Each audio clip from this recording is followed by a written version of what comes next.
Welcome back, beautiful souls. My name's Annie Henderson. I'm a life coach here in North Texas, and today we're talking about disarming triggering words. So let's talk with how this came up. I love it. I love it when I can learn and get ideas from some of my clients. So one of my amazing, fabulous clients was approaching this new year with the idea of fail and rise. A lot of people are triggered by the word fail or failure. Let me know in the comments if this is already speaking to you, if it's resonating with you, if that word is triggering somehow. Maybe it's something you were domesticated with, you were brought up being told you were a failure, or just having this deep fear and hustling so hard to not be a failure. So, Brené Brown says, people are hard to hate up close. Move in. So as we go about today's video, I want you to work on identifying a word that you need to disarm. And disarm comes from that amazing client. Disarm meaning, I'm going to take this thing, kind of like a bomb, right? I want to disarm it to make it where it is not lethal anymore. So some of us are so fearful and triggered by certain words that it controls our life. Just the mention of this word can have tension and anxiety just rolling through our body, and we want to be free from that. So when Brené Brown says move in, let's get curious. I love the word curious because it's kind of a neutral word, right? Curious means, you're kind of interested, you're leaning in, you're moving in. And when we're curious about something, we want to learn more. So when it comes to people, right, it might be for those that were homophobic, it might be moving in and getting to talk to someone. If someone was racist, being able to talk to someone and get to know them and see, wow, a lot of the assumptions I had were totally off base, right? I like this person. I can relate to them. We are a lot of the things we have in common. We're alike in a lot of ways. We're both flawed humans. So if failure is something that is triggering for you, right? Being curious about it could mean, okay, one, am I the only person that's ever failed? And the answer is no, right? Here's the thing. If we really want to look into it, we all failed as babies growing up, right? Being able to feed ourselves and hitting ourselves and having food in our hair, or trying to walk, right? We would start to walk, we would fall down. Some people might call that a failure. If you start to associate failing with learning, then you can start to shift the power around that word. Instead of a negative, fearful word, realizing that if I fail, if I fall, I'm going to learn something. I have the opportunity to learn and collect some feedback so I can make a slight shift and move forward. Some of you are so bubble wrapped and in your comfort zone and so afraid of failure that you never risk living your life. One that you've probably heard me mention before is the word hard, and reframing that and disarming it into unfamiliar, right? When something is hard, it's actually just unfamiliar. So if I say boundaries are so hard, it's just that they're unfamiliar because you haven't practiced them enough. So if you're able to forget the word hard and really think about it and go, oh, it's hard because I don't know anything about this. It's hard because I'm new to this. It's hard because, not just hard, period. So leaning in and getting curious and realizing we've all failed at some point in our life. Some people fail forward, meaning once they get up, they're a little bit ahead of themselves. Some of us have a failure and it paralyzes us and we stay stuck and fearful to ever make another move. But one of my favorite examples is Thomas Edison, right? In trying to create the light bulb, the version that he created, So many failures upon failures upon failures. I think his workshop caught on fire at some point, and he just saw that as one more way not to do it, which I love and I admire. So notice he takes the sting out of it. Some people will be like, "Phew, you should give up. Look at all this. Look at all this loss." And he's like, "Oh, actually, I'm focusing in on don't do it this way again." And he was able to move forward with another way of not the way to do it. A lot of us have some background and some history. If you've been in a toxic relationship before, instead of saying, "Oh, I always attract these horrible relationships," and expecting it and doing the same thing over and over again, what can you learn from that relationship? If it's, "Oh gosh, I'm a huge people pleaser," if you continue to stay a people pleaser, yes, you're going to probably attract more people just like that. Or you can say, "Oh, I'm a people pleaser. Maybe I should get some help. Maybe I should talk to a therapist, or I should talk to the life coach Annie, and I should work on this so I can get a healthier in myself and a healthier partner out there."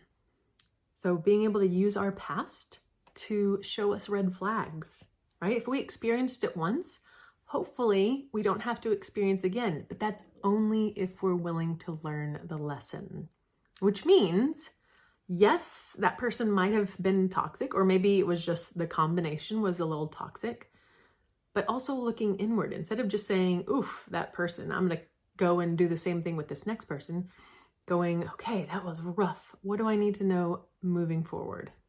Oh, I need to not people please. I need to see and respect the red flags. If I notice a red flag, I'm not going to have this scarcity mindset of this is the only person out there that might possibly love me, so I'm going to dive in head first." Instead saying, "Ooh, looking, fast forwarding 5-10 years in the future, will I want this toxic behavior to grow even stronger?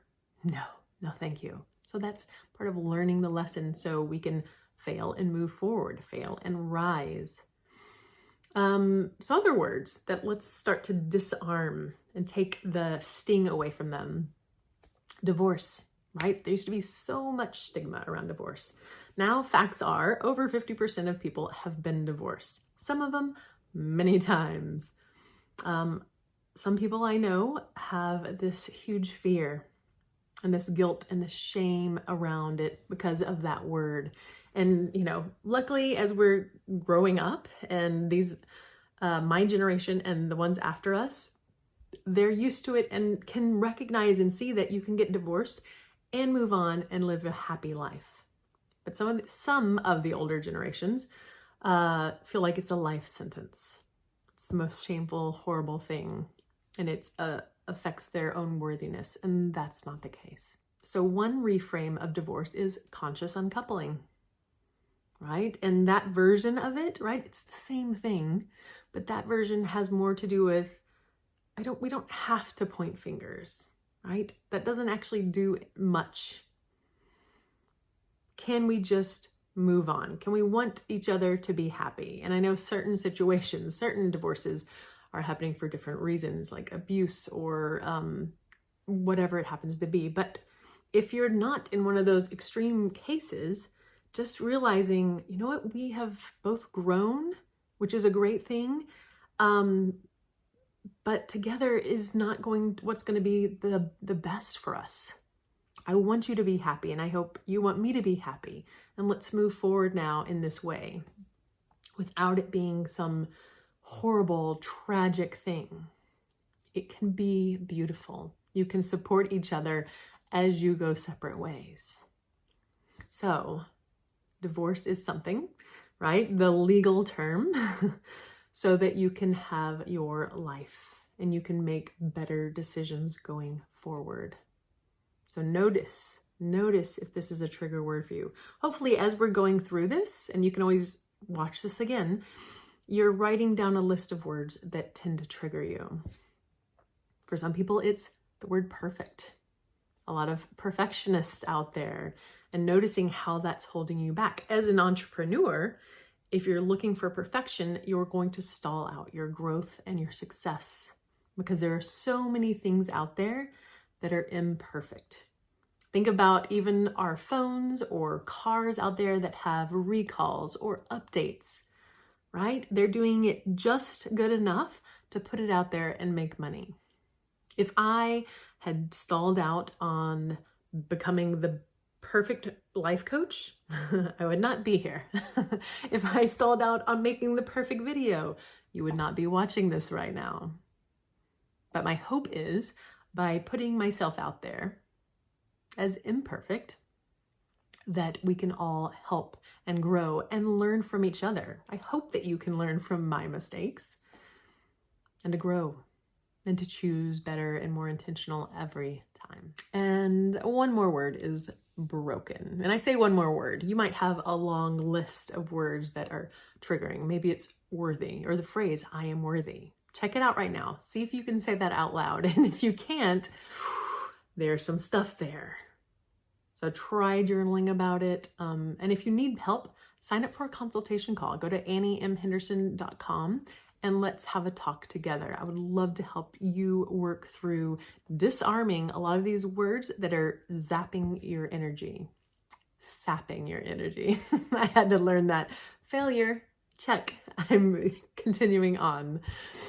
So the word broken, and a beautiful thing that I want to share, let me grab it real quick and I'll read it to you, is the word kintsugi. So kintsugi is Japan's ancient art of embracing imperfection. It's called, the meaning of kintsugi is joining with gold. So it talks about repairing broken pottery. You've seen it's this beautiful pottery that has these gold strips going through it where it once was broken and maybe trash. And instead they fix it and it becomes even better, even more valuable. So how can we translate that into our own life, right? What if every time you fall, if you choose to learn that lesson and move forward intentionally with that lesson in your tool belt, right? Learning tools and coping skills along the way so that, wow, I just leveled up, I just improved. And you can go stronger and you can have new superpowers along the way, right? Imagine you get more beautiful with each failure. As long as you don't quit, right? If you fail and then you quit, the lesson isn't there. Now, real quick, we did talk in my private coaching group about the word quit. Some people, right, we grew up with the phrase never quit. And sometimes quitting, you should check out my other video about sunk cost fallacy, whichever side it's on, sunk cost fallacy. And that is the idea that quitting sometimes is necessary. Just like failing, quitting, right? You could call it quitting a marriage, right? You're not quitting, but you are choosing to end it so that something beautiful can occur. Happiness, more happiness for both of you, even though you might not feel it in that moment. Quitting an unhealthy job, right? So even though the word has a trigger, has some uncomfortableness based off of maybe something you heard as a kid growing up, based off someone that called you a quitter. So something inside of you vowed that you would never be a quitter. You would never quit again, whether it was on a relationship that has now turned sour and toxic and is no good for anybody, but now here you are, right? You're wanting to be loyal. So quitting has this fear behind it and this belief that, oh, I'm a bad person if I quit. So sunk cost fallacy says, if I start something, I have to finish it. Now, a lot of parents do that with like a sport, like you got to finish the season or an instrument or whatever. But sometimes as adults, we have to realize, ooh, if I quit this thing that I don't actually like, that does not bring me joy, that's actually draining my life, then we get more energy. We get more time back. This is your one life. So carefully and intentionally use each and every day of it Some people say if it's not a hell yes, then it should be a hell no. So watch for shoulds, right? Don't should all over yourself. Shoulds where you say, oh, I really should do this. So if someone says, oh, I need you to come help me this weekend, and you start guilting yourself and overthinking, you're like, oh, if I'm a good friend or family member, I really should help them, instead of, actually, I have things planned, or, oh, I was really looking forward to resting or recovering. Some of you, there might be something about resting that seems like a bad thing or a selfish thing.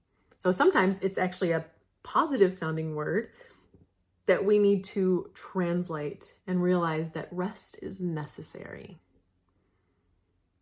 Rest is necessary, right? I cannot go in my car and drive 100 miles an hour forever.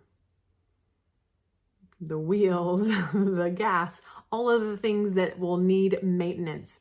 You also need maintenance. You need self-care. You need rest. You need space sometimes. Quick check. If you don't have at least 5 minutes of time alone every day, at least 5, definitely more, but at least 5, then it could be going and sitting in the car for 5 minutes by yourself. It could be locking yourself in the bathroom for 5 minutes, right? Putting in some headphones, something, because you need that time to recharge, sometimes energetically, sometimes just silence. And here's the reminder, as parents, if you don't do this and you're telling yourself it's selfish or a bad parenting, then I want you to remember this. They are watching you as a model, role model, not just for now, but one day when they are possibly parents themselves. They could say, you know what, my mom never took a break. I also don't deserve a break. And is that the message that you want to send on to them? Or do you want to send on the message, right? Break the generational curse of, oh, it's important to take care of our body, our physical body, our emotional body, our soul. And this is one way to do it, is having that space to breathe, to calm.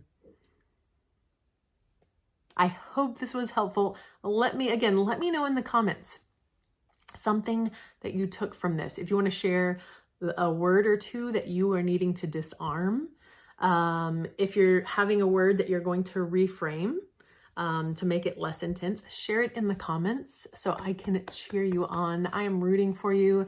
This can be a game changer for the year.